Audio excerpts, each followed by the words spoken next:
पाहती गवळणी तवती पालथी दुधाणी म्हणती नंदाचिया पोरे आजी चोरी केली खरे तया विन नासी नोहे दुसरिया ऐसी म्हणती नंदाचिया पोरे आजी चोरी केली खरे सवे तुकया मेला तेने अगोन अणेला म्हणती नंदाचिया पोरे आजी चोरी केली खरे पांडुरंगा करू प्रथमान आत्मास्त्वं गिरिजामती सहचरा प्राणा शरीरं गृहं पूजास्ते विधि विषयोपभोग रचना निद्रा समाधि स्थितिः संचारस्तु पदयो प्रदक्षिणा विधि स्तोत्राणि सर्वा गिरो यद्यत् कर्म करोमि तत्तत् अखिलं शंभो तवाराधनं समचरण सरोजं सांद्रणीलाबुदाभं जगण विहित पाणि मंडनं मंडनानां तरुण तुलसी माला कंदरं कंजनेत्रं सदैधवलहासं विठ्ठलं चिंतयामि जयांचे केलिया स्मरण होय सकळ विद्येंचे अधिकरण तेची बंधू श्रीचरण श्रीगुरूंची नमस्कारोणी आता थोडं कमी करा अवस्थेचा थोडं बाजूला ठेवा हा ठीक आहे पाहती गवळणी तवती पालथी दुधाणी म्हणती नंदाचिया पोरे आजी चोरी केली खरे या श्री स्वयंभू गणेश महाराजांच्या प्रांगणामध्ये सालाबादप्रमाणे संपन्न होत असणार हा यज्ञ याही वर्षी मोठ्या उत्साहाच्या वातावरणामध्ये संपन्न होत असताना कोणत्याही यज्ञाची सांगता भागवतीय परंपरेमध्ये वारकरी परंपरेमध्ये काल्याच्या कीर्तनाने व्हावी. कोरोनाच्या कालखंडामुळे त्रिदिनी कार्यक्रम जरी आपण नाही करू शकलो तरी एक दिवसीय नाम महोत्सव आणि त्या एक दिवसीय नाम महोत्सवामध्ये भगवान गणरायाचा जन्मोत्सव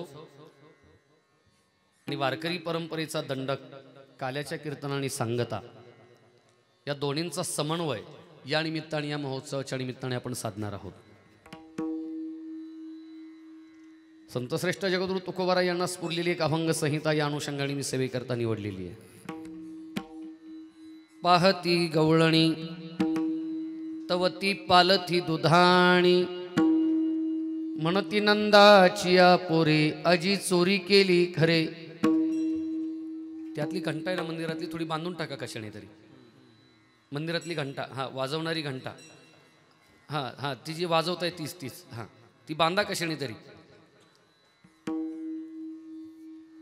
गोकुळामध्ये ज्ञानयुक्त अंतकरणाच्या ज्या गवळणी आहेत त्यांनी आपली बहिर्मुख असणारी वृत्ती अंतर्मुख केली आणि बहिर्मुख इतरत्र फिरणारी वृत्ती अंतर्मुख केल्यानंतर जो प्रकार त्यांच्या प्रतीतीला आला त्याचं चित्रण तुकोबारायांनी अभंगाच्या निमित्ताने केलं.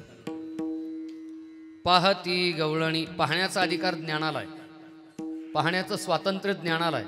पाहती गवळणी काय पाहिलं तवती पालथी दुधाणी.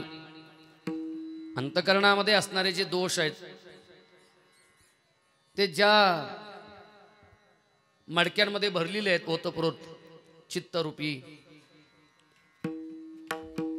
त्यातलं मल विक्षेप आवरण तत्सम जे काही अनादिकालापासूनचे दोष आहेत पाप आहेत विकार आहेत विकृती आहे त्याचं कुणीतरी भक्षण केलेलं आहे आणि ती दुधाणी ती मडकी ज्याच्यामध्ये ते साठवलंय ती भांडी कुणीतरी आता उपडी करून ठेवलेली आहेत. माता भगिनींची उपस्थिती लक्षणीय आहे. आपण हे सगळं केव्हा करतो घरामध्ये अन्न एकदा शिजवलं त्याच्यामध्ये साठवलं ते संपलं ते स्वच्छ केलं की मग आपण ते उपडं करून ठेवतो. तुकोबारा म्हणताय त्या गवळणीची जी अंतकरणं जी या सगळ्या दोषाने भरलेली आहेत. पाहती गवळणी, त्यांनी पाहिलं आपल्या अंतकरणातले विकार कुणीतरी खालीले आहेत, भक्षण केले आहेत. आणि तवती पालती दुधा, आणि भांडी अशी रिकामी झालेली आहेत, उपडी करून ठेवली आहेत, म्हणजे स्वच्छ झालेली आहे, चित्त शुद्ध झालेलं आहे. मग कुणी केली असावी चोरी? म्हणती नंदाची या पोरे. हा सगळा कारनामा नंदाच्या मुलाने केला असावा, कृष्णाने केला असावा. आजी चोरी केली खरे. काही गवळणींनी सांगितलं, आपलं मत मांडलं की तुम्ही थेट हा आरोप भगवान श्रीकृष्णावरती करतायत, नंदाच्या मुलावरती करतायत, पण चोरी करताना तुम्ही त्याला प्रत्यक्ष पाहिलंय का? ज्या आरोप करत होत्या त्यांनी सांगितलं आम्ही पाहिलं नाही, पण पाहण्याची आम्हाला आवश्यकताही वाटत नाही. कारण ज्या पद्धतीचा माल चोरीला गेला, ज्या पद्धतीच्या वस्तू चोरीला गेल्या, दोष खाणारा, कर्म खाणारा, विकार संपवणारा, अशा पद्धतीची चोरी करणारा याच्याशिवाय जगामध्ये दुसरा कोणी नाही. तया विना नासी नव्हे अथवा नोहे दुसरी या ऐसी. आणि मग गवळणींचा एक सूर असाही आला की ठीक आहे, चोरी झाली आहे खरं आहे, पण विकारांची चोरी झाली ना, दोषांची चोरी झाली, विकृतीची चोरी झाली, कर्माची चोरी झाली, पापाची चोरी झाली, मग हा चोर फायद्याचा आहे. मग असा फायद्याचा चोर आणला तरी कुणी? सवे तुकया मेला तेने अगुण आणीला. म्हणती नंदाची या पोरे, आजी चोरी केली खरे. आणि याला रूपावळे करोणी खळे हरिदासी. हा जो फायद्याचा चोर आहे, हा साधू संतांच्या अट्टहासामुळे त्यांच्या रक्षणाकरता परित्राणाय साधूनाम, त्यांच्या इच्छेखातर आला, त्यांनी आणला. जो अगुण आहे पण तो त्यांच्या इच्छेखातर आणि जगाच्या कल्याणाकरता सगुण झाला, तेने अगुणा आणीला. म्हणती नंदाची या पोरे, आजी चोरी केली खरे. अनेक वेळा यापूर्वीच्या काळामध्ये या अभंगावरील चिंतन आपण ऐकलेली आहेत. अनेक काल्याची कीर्तन आपण यापूर्वीच्या काळामध्ये ऐकलेली आहेत. आणि काल्याच्या कीर्तनाकरता जो दंडक आहे, जो नियम आहे, चरित्र ते उच्चारावे केले देवे गोकुळी. भगवान श्रीकृष्णाने गोकुळामध्ये जे लीला चरित्र केलं त्याचं वर्णन करावं असा दंडक आहे. ठीक आहे, आपण याची समीक्षा करणारच आहोत. आजचा जो मुख्य आपला जो प्रयोजनात्मक हेतू आहे या नाम महोत्सवाचा, तो भगवान गणरायाचा जन्मोत्सव. भगवान गणरायाचा जन्मोत्सव आणि दही अंडी या दोन्हींचा समन्वय आपण एकत्र साधणार आहोत. मला एक 2-3 मुद्दे या ठिकाणी स्पष्ट करायचे. तत्पूर्वी या कोरोनाच्या काळामध्ये आपण इतक्या व्यापक प्रमाणामध्ये या ठिकाणी उपस्थित आहात.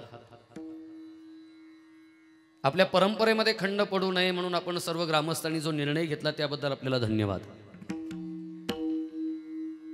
अनेक गुणवान मंडळी या ठिकाणी उपस्थित आहेत. माझी सगळ्यांचीच काही अशी नावानिशी ओळख नाही. आपल्या सगळ्यांच्या चरणारविंदी अभिवादन करतो. अतिशय सुंदर आपण या ठिकाणी साथ करतायत. आपल्या चरणारविंदी नमन. बटवल महाराज आपले सगळे सहकारी, आपल्या सगळ्यांच्या चरणारविंदी नमन. ज्यांनी अतिशय सुंदर आवाजाचं नियोजन केलं त्यांनाही विशेष धन्यवाद. स्वयंपाक करणारे जे महानुभाव आहेत, तुमच्या आपल्याकरताच करतायत, त्यांनाही विशेष धन्यवाद. फार कीर्तन ऐकण्याची जवळ येऊन इच्छा असताना देखील ते देखील एक महत्त्वाचं काम आहे, म्हणून त्या ठिकाणी वर्गणी त्याचं सगळं संग्रह करण्याचं कार्य करणारे जे आपली मंडळी, त्यांचेही विशेष धन्यवाद. कोण जाणे कोणा घडे उपासना या ज्ञायाने जे जे घटक या ठिकाणी हा नाम महोत्सव यशस्वी होण्याकरता प्रयत्न करतायत त्या सगळ्यांच्या चरणारविंदी नमन करतो आणि सेवेला प्रारंभ करतो. विठाला विठाला विठाला. अनेक काल्याची कीर्तन आपण ऐकलेली आहेत यापूर्वीच्या काळामध्ये, पण हा 2021 मधला काल आहे. काल्याच्या कीर्तनामध्ये भगवान श्रीकृष्णाचं चरित्र सांगावं हा नियम आहे ना, ते गोकुळातलंच सांगावं एवढं जरा थोडा दंडक बाजूला ठेवू आपण. मी कोरोना ते कृष्ण असा समन्वय लावणारे भजन करा. विठाला विठाला विठाला. या कोरोनाचा बारकाईने विचार करत असताना कोरोना आला गेला पुन्हा वाढला, अजून आम्हाला कळायला तयार नाही कोरोना नेमकी काय भानगड आहे. ज्याच्याकरता आपण माझी योजना केली किंवा ज्या व्यासपीठाचा मी प्रतिनिधी आहे, या अध्यात्मामध्ये कोरोनावरती काय लस आहे तेवढाच विचार या निमित्ताने मी आपल्या समोर मांडतो. आणि तो मांडत असताना एक वाक्य सांगतो, हे माझं व्यक्तिगत मत आहे, आपल्यावरती बंधनकारक नाही.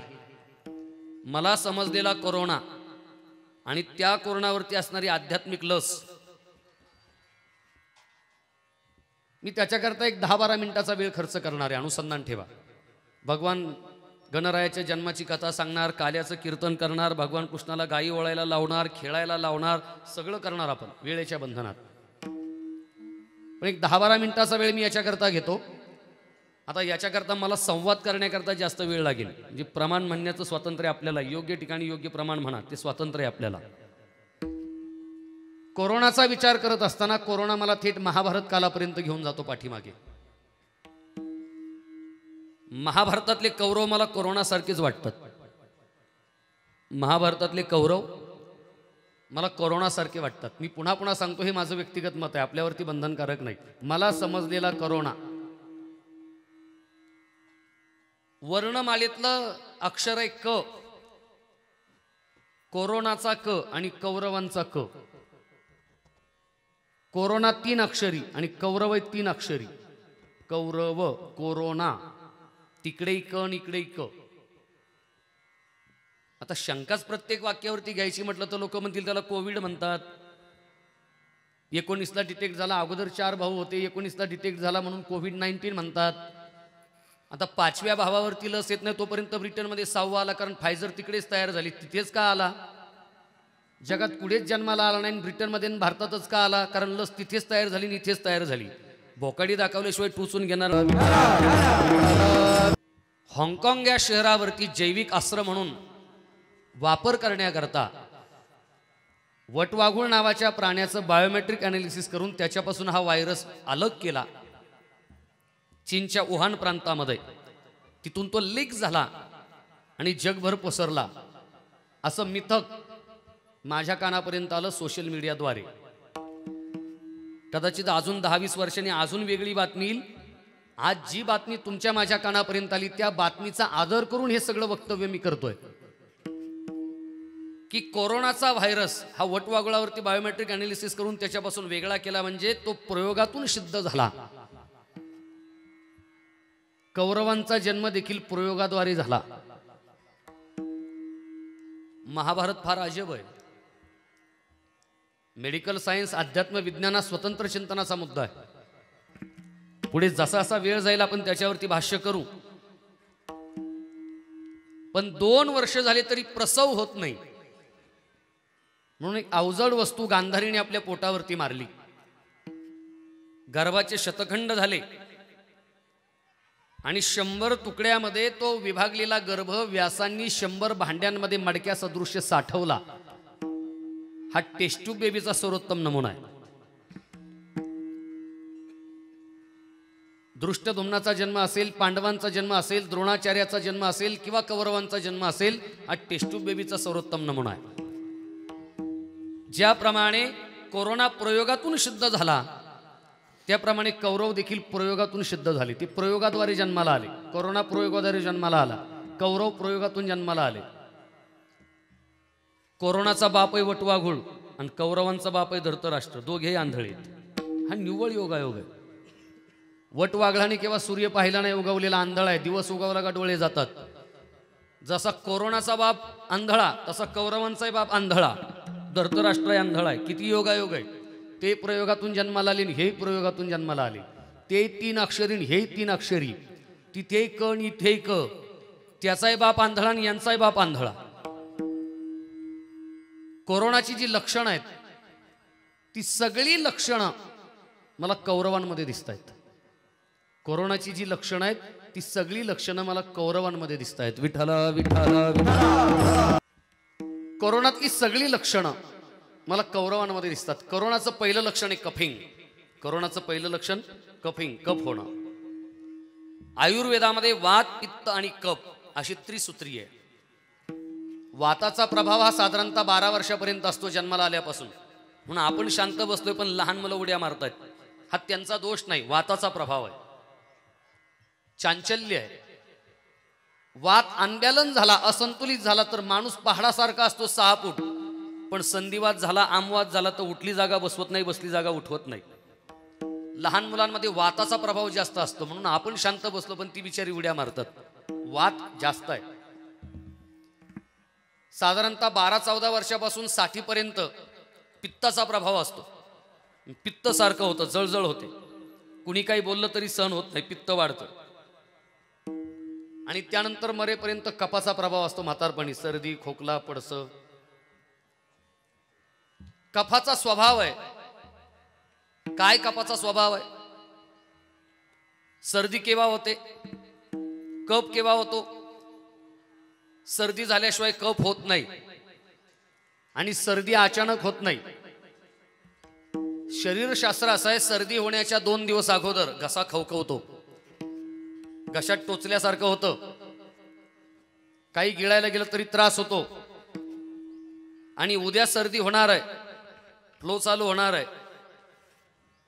त्याच्या हमखास 1 दिवस अगोदर फार तहान लागते. एकसारखं नुसतं पाणी पित राहतो माणूस. सर्दी होण्याच्या आदल्या रात्री नुसतं पाणी पित राहतो, हावरटपणासारखं. किती पाणी पिलं तरी पाणी प्यावंसंच वाटतं. तासाला तांब्याभर पाणी पितो आपण.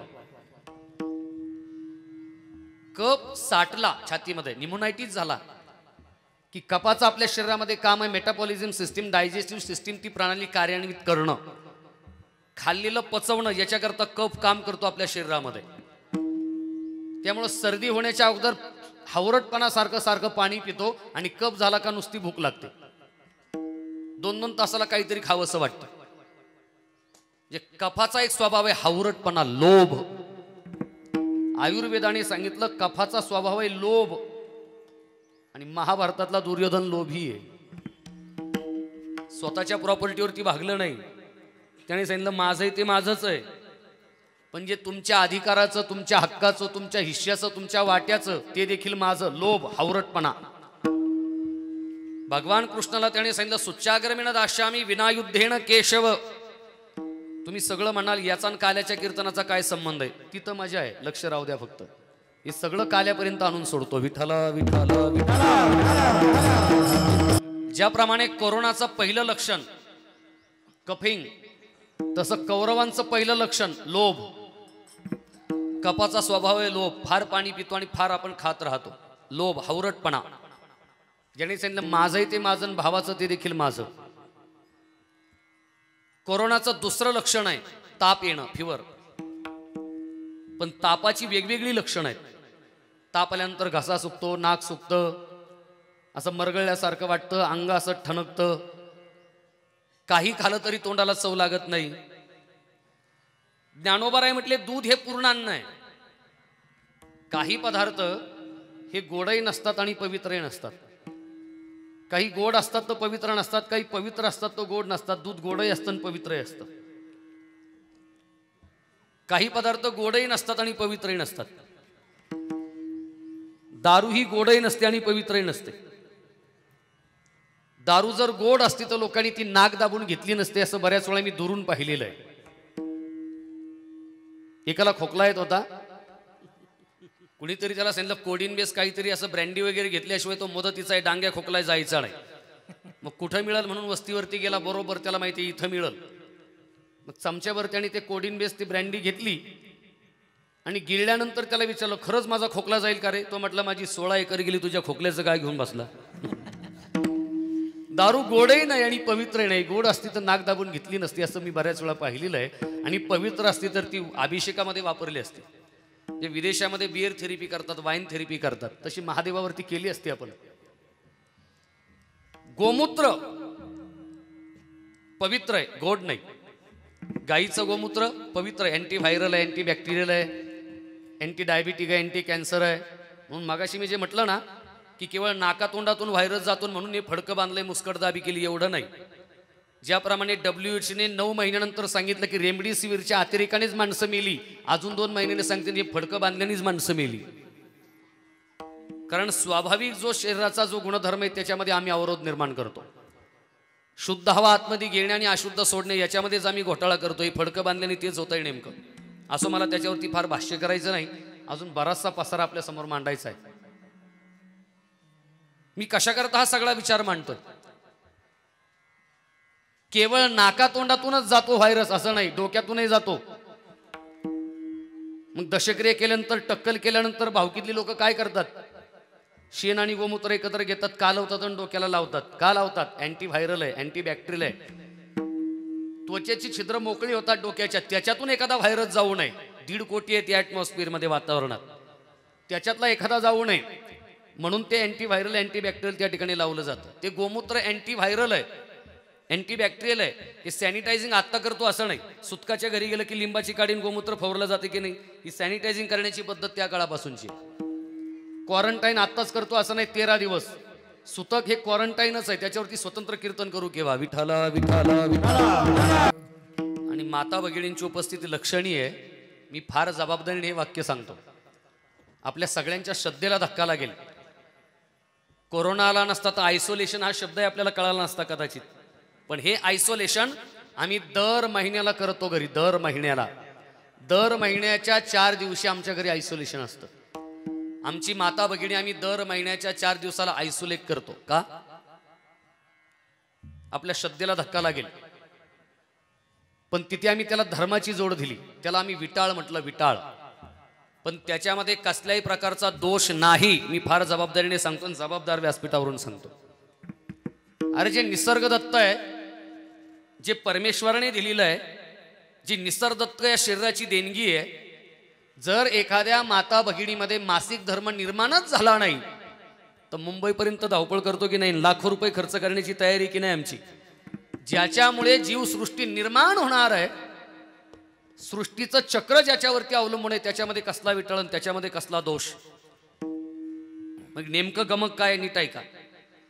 त्या 4 दिवसामध्ये ती जी आमची माता भगिनी असते, तिच्यामध्ये ॲनिमियाचं प्रमाण वाढतं, एचबीचं प्रमाण कमी होतं, हिमोग्लोबिनचं प्रमाण कमी होतं, रक्ताल्पता निर्माण होते, तिची प्रतिकार शक्ती कमालीची वीक होऊन जाते.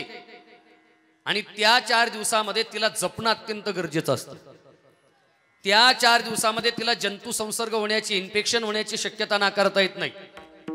त्या 4 दिवसामध्ये ती जर धुराच्या सहवासामध्ये गेली, ती जर आगणीच्या सहवासामध्ये गेली, तर तिला गर्भाशयाच्या पिशवीचा कॅन्सर होण्याची शक्यता नाकारता येत नाही. मी फार जबाबदारीने सांगतो, आपल्या लहान भावासारखा आहे. पूर्वीच्या काळामध्ये माता भगिनींना पिशवीचे आजार सतत व्हायचे, कारण कोंदट वातावरण असायचं. त्या 4 दिवसामध्ये माता भगिनी जर धुराच्या सहवासामध्ये गेली, उष्णतेच्या सहवासामध्ये गेली, तर गर्भाशयाच्या पिशवीचे कॅन्सर होण्याची शक्यता नाकारता येत नाही. त्या 4 दिवसामध्ये तिच्यापासून आपल्याला काही धोका नाही, आपल्यामुळे तिला धोका निर्माण होतो. तिने टोपल्याला हात लावला, 10 भाकरी होत्या आणि 5च राहिले असं कधी घडत नाही. प्रयोग करून पहा. तिने हांड्याला हात लावला आणि सगळं पाणी दूषित झालं आणि त्याच्यात किडे पडले असं कधी होत नाही. प्रयोग करून पहा. पण त्या 4 दिवसामध्ये तिने डोक्यावरती भांडी घेतली, ती जर 2 मैल पाण्याला गेली तर आधीच तिची रोगप्रतिकार शक्ती वीक झालेली आहे, ॲनिमियाचं प्रमाण वाढलेलं आहे, रक्ताल्पता निर्माण झालेली आहे. ते 4 दिवस तिला जपणं फार गरजेचं आहे. ती जर भाकरी करायला गेली, उष्णता लागली, तर तिला गर्भाशयाचा कॅन्सर होण्याची शक्यता नाकारता येत नाही. पण सासू काय आयतं खाऊ घालील काय, आणि म्हणून सासूला भीती घातली धर्माने. तिने टोपल्याला शिवायचं नाही, हे शिवायचं नाही तिथून आलं. तिने भाकरीला शिवायचं नाही, नाही तर तशी सासू तिला आयतं खाऊ घालायची नाही. तिने पाण्याला शिवायचं नाही, नाही तर सासू तिला पाण्याला लावल्याशिवाय राहणार नाही. हे आयसोलेशन आम्ही दर महिन्याच्या 4 दिवशी करत होतो. विठाला विठाला विठाला. हे गोमूत्राहून थोडं बाजूला गेलो आपण. त्या 4 दिवसामध्ये तिला इन्फेक्शन होऊ नये, पटलं तर पहा. त्या 4 दिवसामध्ये तिला इन्फेक्शन होऊ नये म्हणून आम्ही काय केलं, तिला नुसतं बाजूला ठेवलं नाही, सॅनिटायझिंगची व्यवस्था केली. काय केली आम्ही? गोमूत्र ठेवलं की नाही तिच्याजवळ, आलं का शिंपड. हे काय होतं की बाहेरून कोणी आला, एखादा व्हायरस घेऊन आला आणि थेट तिच्यापर्यंत पोहोचला तर तिला धोका निर्माण होईल. म्हणून तिथे पोचायच्या अगोदर त्याच्यावर गोमूत्र मारायचं. हे सॅनिटायझिंग होतं. गोमूत्र पवित्र आहे पण गोड नाही. हॉटेलमधले पदार्थ गोड आहेत पण पवित्र नाही. ज्ञानोबा म्हटले दूध पवित्र आणि गोड देखील. पाहे पा दूध पवित्र आणि गोड. दूध गोड आहे, दूध गोड आहे, पण कोणाला? ज्याला ताप आला नाही त्याला. मी कोरोनाचं दुसरं लक्षण सांगतोय, ताप. आणि त्या तापाकरता एवढा 10 मिनिटं प्रवास केला आपण. दूध गोड आहे पण कोणाला? ज्याला ताप आला नाही त्याला. हे ज्ञानोबारांचं म्हणणं आहे. का ज्वरे विटाळलिया मुख आणि दुधा ते म्हणे कडू वीख. कोरोनाचं पहिलं लक्षण कफिंग आहे आणि कपाचा स्वभाव लोभ आहे. महाभारतातला कौरव लोभी आहे. माझं ते माझं, भावाचं तेही माझं. करोनाचं दुसरं लक्षण ताप आहे आणि तापाच्या अनेक स्वभावापैकी तापाचा एक स्वभाव आहे बरळणं. जसं कपाचा स्वभाव लोभ आहे, तापात पोरं बरळतात की नाही. लहानना तो आपला बरळतो ना आजोबालाच आरे तुरे करतो. ते आजोबाला बरं वाटतं कारण त्याला माहिती हा त्याचा मूळ स्वभाव नाही. ते तापाच्या अंमलाखाली आहे, ते बरळतय. बरळणं शब्द तिथून आला. माणसं तापली की बरळतात. माणसं तापली की बरळतात. भांडणात तापली की मग काही बोलतात. राजकारणात तापली की मग काही आरोप करतात. तापली की बरळणं सुरू झालं. माणसं तापली की बरळतात.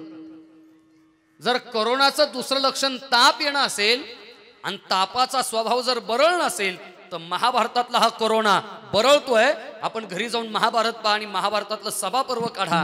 सभापर्वामध्ये दुर्योधनाचं बरळणं आलेलं आहे.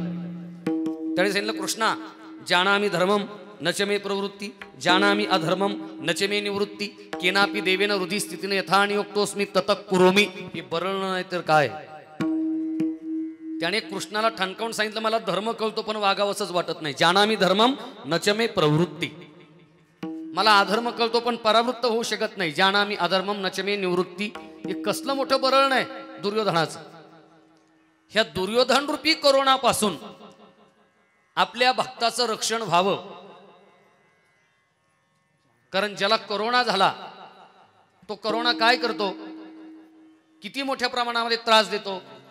मला केवळ कोरोनामध्येच आपल्याला गुंतून ठेवायचं नाही तर भगवान गणरायाचं चरित्र सांगून काल्याच्या कीर्तनापर्यंत आपला प्रवास करून घ्यायचा. पण कौरवरूपी कोरोनापासून आपल्या भक्ताचं रक्षण व्हावं याच्याकरता पहिली उपाययोजना भगवान श्रीकृष्णाने केली. आपले भक्त क्वारंटाईन केले. आणि किती दिवसाकरता केले? 12 वर्षाकरता केले. त्याला आपण वनवास म्हणतो. विठाला विठाला विठाला. तुम्ही म्हणाल कीर्तन करणं तुमचं काम आहे, तुम्हाला सहन करणं आमचं काम आहे. हे क्वारंटाईन कुठून आणलं आणि कृष्णाने केलं काही क्वारंटाईन? माझ्या म्हणण्याला प्रत्येक म्हणण्याला लॉजिक आहे, तर्क आहे. IPL झाली ना 13 व 17 या वर्षी दुबईला झालं कोरोनामुळं. तिथे काय असा नियम होता का हो? नीता अंबानींनी स्वतः गोलंदाजी करावी, मुकेश अंबानींनी स्वतः फलंदाजी करावी. ते संघ मालक होते, फ्रँचायझी त्यांच्याकडे होती, पण स्वतः फलंदाजी करण्याची गरज नाही. मग ते आपल्याकरता खेळाडू नेमू शकत होते. त्यांनी आपल्याकरता खेळाडू नेमले की नाही आपल्या वतीने खेळण्याकरता? ही अशीच IPL झाली होती 5000 वर्षापूर्वी. तिथे 2 संघ मालक होते. एकाचं नाव आहे धर्मराज युधिष्ठिर आणि एका संघ मालकाचं नाव आहे दुर्योधन. युधिष्ठिर आणि दुर्योधन दोघांनी प्रत्यक्ष खेळण्याची आवश्यकता नाही. ते आपल्याकरता खेळाडू नेमू शकत होते. म्हणून दुर्योधन नावाच्या संघ मालकाने आपल्याकरता एक खेळाडू नेमला खेळण्याकरता. त्याचं नाव आहे शकुनी. फासे दुर्योधनाने टाकले का शकुनीने टाकले? फासे कुणी टाकले? शकुनी. मग दुर्योधनाने जर आपल्याकरता खेळाडू नेमला, मग कौरवांच्या वतीने जर शकुनीने फासे टाकले आणि पांडवांच्या वतीने कृष्णाने टाकले असते, मग काय झालं असतं? जेणे हे विश्व निर्मिले महर्षी देवा संस्थापिले 21 स्वर्गात धरिले इच्छा मात्रे अथवा सत्ता मात्रे अपोलिया.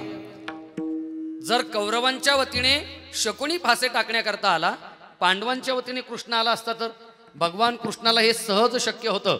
त्याने पांडवांच्या वतीने फासे टाकले असते. त्या युद्धामध्ये त्या खेळामध्ये पांडवांचाच विजय झाला असता. पण भगवान कृष्णाला ही क्वारंटाईन करायची होते 12 वर्षाकरता. कारण त्यांना माहिती होतं इथे जर विजय प्राप्त झाला तर अजून काहीतरी शक्कल लावेल, अजून डोकं लावेल हा दुर्योधन. या दुर्योधन रूपी कोरोनापासून माझ्या भक्ताचं रक्षण व्हावं याच्याकरता क्वारंटाईन केले 12 वर्षाकरता. मी फार जबाबदारीने विधान करतो. जगातला पहिला विक्टीम, पहिला सस्पेक्ट, पहिला क्षतिग्रस्त, पहिला कोरोना कोणाला झाला या जगात? माझं मत आहे, आपल्यावरती बंधनकारक नाही, हे माझं मत आहे. जगातला पहिला कोरोना भगवान कृष्णावरती झाला. पहिली लागण. कारण कपिंग हे जर कोरोनाचं लक्षण आहे, फिवर ताप येणे जर कोरोनाचं लक्षण आहे, तर कोरोनाचं स्प्रेडिंग होण्याची जी पद्धत आहे, जवळच्या व्यक्तीमुळे स्प्रेडिंग होणं, जवळच्या माणसामुळे इन्फेक्शन होणं, ही त्याच्या स्प्रेडिंग. कारण तो ट्रान्समिटेड बाय इयर नाही, स्वाईन फ्लू सारखा. Swine flu transmitted by year. तो हवेतून प्रवास करत होता. पण याची जी स्प्रिंग होण्याची पद्धत होती, जवळच्या माणसामुळे त्रास होणं हे जर कोरोनाचं लक्षण असेल तर जगातला पहिला विक्टीम, पहिला क्षतिग्रस्त, पहिला रोगी, पहिला रुग्ण कृष्ण आहे. कारण कृष्णाला त्रास बाहेरच्यांमुळे झाला नाही, घरच्यांमुळेच झाला, जवळच्यांमुळेच झाला. काल्याचं कीर्तन आहे, आगासूर बाहेरचा, बगासूर बाहेरचा, तृणावत बाहेरचा, शक्टासूर बाहेरचा, व्यमासूर बाहेरचा, धेनुकासूर बाहेरचा, प्रलंबासूर बाहेरचा, कागासूर बाहेरचा, रिटासूर बाहेरचा. इंद्र घरचा होता की नाही? इंद्राकरता गोवर्धन उचलावा लागला की नाही? बाहेरच्यांमुळे त्रास कमी झाला, घरच्यांमुळे जास्त झाला. गिरी गोवर्धन येणे उचलिला. कंस बाहेरचा, मुष्टिक बाहेरचा, चाणूर बाहेरचा, जरासंध बाहेरचा. ब्रह्मदेव घरचा आहे की नाही? त्याच्याकरता गाई वासराचं रूप घ्यावं लागलं की नाही? जवळच्या माणसांमुळे स्प्रेडिंग होणं ही जर कोरोनाची लागण होण्याची जर पद्धत पाहिली तर जगातला पहिला रुग्ण भगवान कृष्ण आहे. आणि त्याच्याही पुढचं विधान, जगामध्ये पहिल्या अँटीबॉडीज भगवान कृष्णामध्ये निर्माण झाल्या. कारण कोरोनावरती पहिली यशस्वी मात भगवान श्रीकृष्णाने केली. जर कोरोनाचं लक्षण कपिंग असेल, कोरोनाचं लक्षण ताप येणं असेल आणि कोरोनाचा पहिला विक्टीम, पहिला सस्पेक्ट जर भगवान श्रीकृष्णावरती झाला असेल आणि त्याच्या अँटीबॉडीज कृष्णामध्ये निर्माण झाले असतील तर आपल्या भक्ताला त्यापासून दूर करण्याकरता भगवान श्रीकृष्णाने 12 वर्षाकरता एक क्वारंटाईन केले. पण 12 वर्षाच्या वनवासाच्या क्वारंटाईन पिरियडमध्ये कौरवांच्या कोरोनाच्या कारवाया थांबल्या नाहीत. म्हणून शेवटचा पर्याय, त्यांना विलगीकरण कक्षामध्ये ठेवलं, त्यांचं आयसोलेशन केलं 1 वर्षाकरता. त्याला आपण अज्ञातवास म्हणतो. हे 2021 मधलं महाभारत आहे, लक्षपूर्वक आहे का? जर कोरोनाचा प्रादुर्भाव झाला नसता तर महाभारतातलं आणि कृष्ण चरित्राचं असं इंटरप्रिटेशन मलाही सुचलं नसतं. मी पुन्हा सांगतोय, माझं व्यक्तिगत मत आहे. हे सगळं सांगत नामसप्ताची गरज काय, काल्याच्या कीर्तनाची गरज काय आणि अध्यात्माची गरज काय, इथपर्यंतचा प्रवास मला करून घ्यायचा आहे. विठाला विठाला. 1 वर्षाचं आयसोलेशन केलं पांडवांचं, त्यांची ओळख लपवली. द्रौपदीला द्रौपदी ठेवली नाही, तिचं सैरंद्री नाव ठेवलं. भीमाचं नाव बदललं, युधिष्ठिराचं नाव बदललं, अर्जुनाचं नाव बदललं.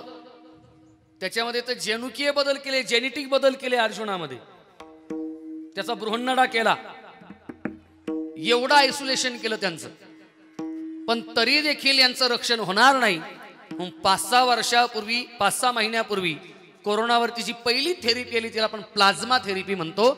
भगवान श्रीकृष्णाने आपला प्लाझ्मा, आपल्या अँटीबॉडीज, जवळच्यांमुळे त्रास होणं हे जर कोरोनाच्या स्प्रेडिंगचं लक्षण मानलं, कृष्णाला जवळच्या लोकांनी त्रास दिला आणि पांडव सुद्धा जवळच्या लोकांमुळेच अडचणीत आले. कारण शल्य सख्खा मामा, शकुनी सख्खा चुलत मामा, दुर्योधन सख्खा चुलत भाऊ, दुःशासन सख्खा चुलत भाऊ, जयद्रथ सख्खा चुलत मेवणा. पांडवांना त्रास बाहेरच्या लोकांनी दिला नाही, जवळच्या लोकांनीच दिला. ज्याच्यामध्ये अँटीबॉडीज निर्माण झाल्या त्या अँटीबॉडीज, तो प्लाझ्मा भगवान श्रीकृष्णाने आपल्या भक्तांमध्ये डोनेट केला. प्लाझ्मा थेरपी हे म्हणणं माझं नाही, माझ्या प्रत्येक म्हणण्याला प्रमाण आहे. पहा ते पांडव अखंड वनवासी आणि परित्या देवासी आठविती. तो प्लाझ्मा डोनेट केला. आणि त्याच्यापेक्षा धक्कादायक विधान करतो, आपण एक सारखं बाहेरच्या अँटीबॉडीज वरती अवलंबून राहिलो. आपण एक सारखं बाहेरच्या अँटीबायोटिक्स वरती अवलंबून राहिलो, गोळ्यांवरती, अँटीबायोटिक्स वरती, तर स्वतःची रोगप्रतिकार शक्ती क्षीण होऊन जाते. आणि एक सारखं बाहेरच्या अँटीबॉडीज आणि अँटीबायोटिक्स वरती जर आपण अवलंबून राहिलो तर आपली रोगप्रतिकार शक्ती यंत्रणा नाहीशी होऊन जाते. हे महाभारतामध्ये घडलं अर्जुनाच्या बाबतीत. लक्षपूर्वक ऐका. कोण आहे अर्जुन? तुवा संग्रामी हरु जिंथिला, निवत कवचाचा ठाव फेडीला आणि पुवाडा तो केला गंधर्वासी.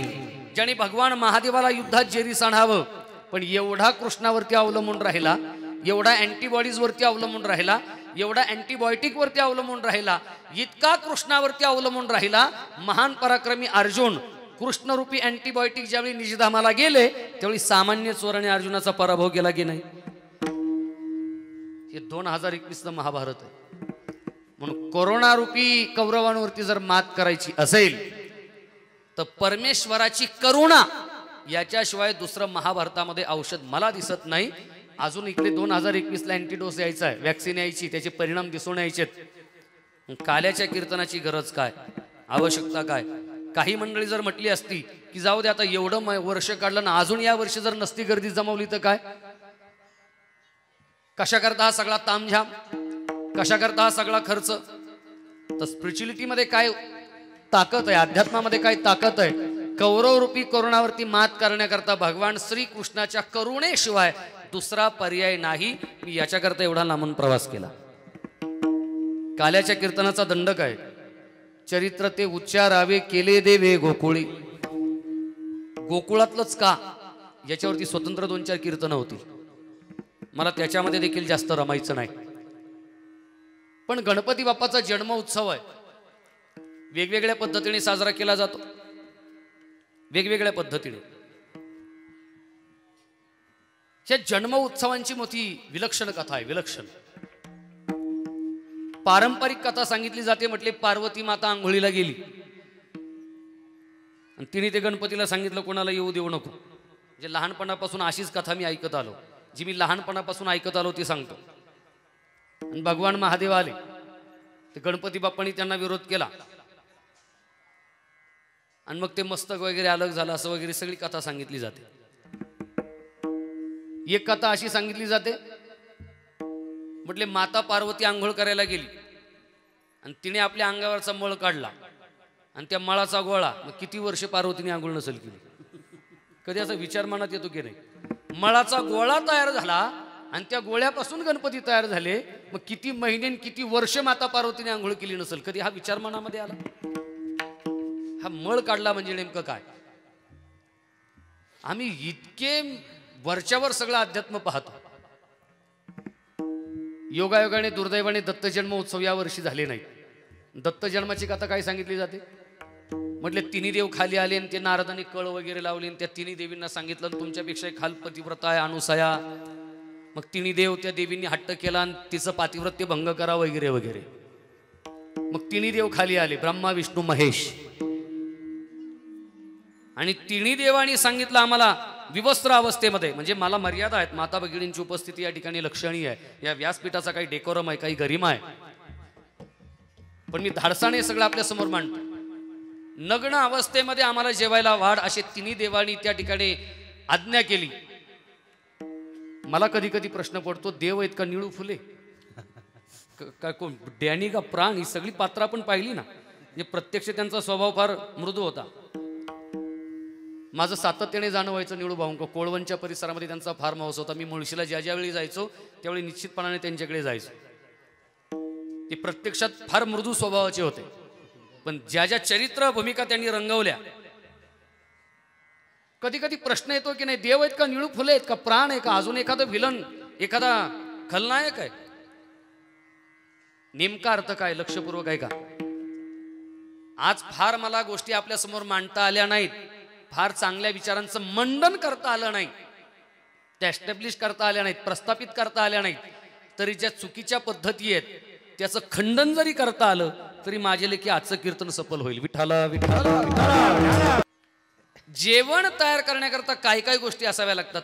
मी उत्तम आचार्य आहे, माझे सगळे व्यवसाय तसेच, हॉटेलिंगचा व्यवसाय, केटरिंगचा व्यवसाय, मंगल कार्याचा व्यवसाय. मी उत्तम आचार्य आहे.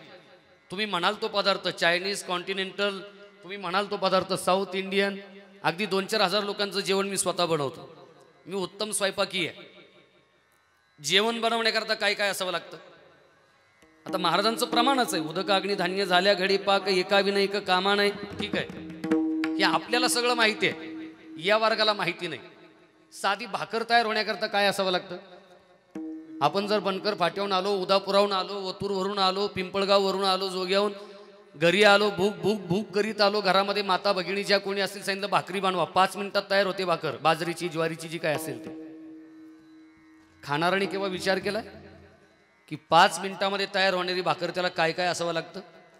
मी आपल्याकरता सांगतो, आमच्या माता भगिनींना माहितीच आहे सगळं, आपल्याकरता सांगतो काय काय असावं लागतं. चूल असावी लागते, ती पेटलेली असावी लागते, तवा असावा लागतो, तो तापलेला असावा लागतो, बाजरीचं पीठ असावं लागतं, परात असावी लागते, पाण्याचा तांब्या असावा लागतो, तो पाण्याने भरलेला असावा लागतो, पाट असावा लागतो, त्या पाटावर कुणीतरी बसलेलं असावं लागतं भाकर करण्याकरता. आणि नुसतं बसून चालत नाही, भाकर करण्याचा मूड असावा लागतो. याच्यातलं एकही नसू द्या, होईल का भाकर. एवढ्या गोष्टी एकत्र याव्या लागतात भाकर होण्याकरता. 2 मिनिटात तयार होते, खाणारा काही विचार करत नाही, पण इतक्या गोष्टी जुळून याव्या लागतात 10-20. बाजरीचं पीठ, तवा, चूल, चुलीला जाळ, पाणी, परात, भाकर करण्याचा मोड, या सगळ्या गोष्टी एकत्र याव्या लागतात. त्यात तवा तापलेला असावा लागतो. थंडगार तव्यावर 10 वर्षात भाकर होणार नाही, इरमून जाईल, होणार नाही, त्याला ताव यावा लागतो. हे तिन्ही देव आले. सायंकाळची वेळ आहे. दत्तजन्म केव्हा असतो? संधी वेळ, सायंकाळच्या वेळी. तिन्ही देव आले आणि एकसारखं म्हणू लागले, आई आम्हाला भूक लागली, माते आम्हाला भूक लागली. आणि अनसूया मातेने सांगितलं, भगवन आता अग्नी शिल्लक नाही चुलीमध्ये, आगडी पुन्हा प्रस्थापित करावी लागेल. आता अग्नी शिल्लक नाही, मी तुम्हाला तुमचं भूक शमन कसं करणार, मी तुम्हाला जेवू कसं घालणार, आता अग्नी उपलब्ध नाही. तिन्ही देव म्हटले, आई तुला काय करायचंय ते कर, पण आम्हाला जेवायला दे. अहो पण अग्नी शिल्लक नाही. घरातला गॅस, आता अग्नी कळायचं नाही, गॅस संपला. किती आमची माता भगिनी सुगरण आहे, करता येईल काही पोहे, अग्नीच शिल्लक नाही, तुम्हाला जेवण कसं घालून लागणार. न अग्न, त्यावेळची भाषा आहे, न अग्न. मग तिन्ही देव म्हटले, न अग्न तर न अग्न, त्याच्याशिवाय काय देता येईल. मग अनसूया मातेने डोकं चालवलं. त्यांनी चूल वगैरे पेटवण्याच्या भानगडीत पडण्यापेक्षा त्या गेल्या आणि त्यांनी फळं आणली, कंदमुळं आणली. ती फळं आणि कंदमुळं तिन्ही देवांना खाऊ घातली आणि तिन्ही देव प्रसन्न झाले. आई तू आमच्या परीक्षेला खरी उतरली, अग्नीशिवाय तू आमचं पोट भरलं, सांग तुला काय पाहिजे. तिने सांगितलं, आता तुम्ही तिघेही माझ्या पोटी जन्माला या. तो भगवान दत्तात्रयांचा जन्म. आता लक्ष नीट द्या, शब्द काय आहे? न अग्न. पण त्या न अग्न म्हणजे अग्नी शिल्लक नाही. न अग्न शब्दाचा काही विकृत डोक्यांनी केला संधी आणि शब्द झाला नग्न. तिथून कथा वर्षानुवर्षे तशीच आम्ही ऐकत आलो. अरे देव आहेत ते, मातृतत्वाचा अपमान करते. मातृदेव भव, कोणता देव मातृतत्वाचा अपमान करीन सांगेल वस्त्राशिवाय आम्हाला जेवायला वाढ. शब्द आहे न अग्न. आता अग्नी शिल्लक नाही, मी तुमची भूक शमन कशी करणार. देव म्हटले हरकत नाही माते, न अग्न तर न अग्न, कंदमुळं चालतील. मग अग्नीशिवाय त्या तीनही देवांचं उदरभरण केलं म्हणून शब्द आहे न अग्न. त्याचा संधी काही विकृत मंडळीने केला नग्न. दत्त जन्माची कथा अशी सांगितली पिढ्यानपिढ्या, आम्ही तीच खरी मानली. गणपती बाप्पाच्या बाबतीमध्ये तर इतक्या काही गमती जमती आहेत, अनेक वर्ष आपण त्या सगळ्या ऐकत आलात. मला त्याच्यामध्ये जास्तीचा वेळ घ्यायचा नाही. मला एकच मुद्दा सांगायचा आहे, कारण एखादा संत असेल किंवा भगवंत असेल, तो कोणत्या भूमीत जन्माला आला, कोणत्या देशात जन्माला आला, कोणत्या जातीत जन्माला आला, कोणत्या तारखेला जन्माला आला, कोणत्या तिथीला जन्माला आला, कोणत्या कुळात जन्माला आला, कोणाच्या पोटी जन्माला आला, माझ्या लेखी मी याला फार किंमत देत नाही. जन्माला आल्यानंतर त्यांनी जग उद्धाराचं काय काम केलं ती बाब अत्यंत महत्वाची. विठ्ठला विठ्ठला विठ्ठला. आज आमची भांडणं कशावरून आहे? एखाद्या देवाचं मंदिर इथं आहे का तिथे, काय फरक पडतो? इथं असलं काय तिथं असलं काय, काय फरक पडतो? खरंच जन्म सोहळा या तारखेला का त्या तारखेला काय फरक पडतो? दोनदा नाही 10-20 वेळा घाला, काय फरक पडतो? दारू पिऊन जे गटारात पडते त्याचाही सहस्रचंद्र दर्शन सोहळा होतो शिवाजी महाराजांचा, दर महिन्याला करा, काय फरक पडतो? ज्यांचे एवढे उपकार आहेत राजेंचे आपल्यावरती, काय फरक पडतो? वारकरी संप्रदायाची निर्मिती ज्ञानोबारायांनी केली आणि 700 वर्षापूर्वी सूत्र दिलं, याती कुळ माझे गेले हर कोणी, हो याती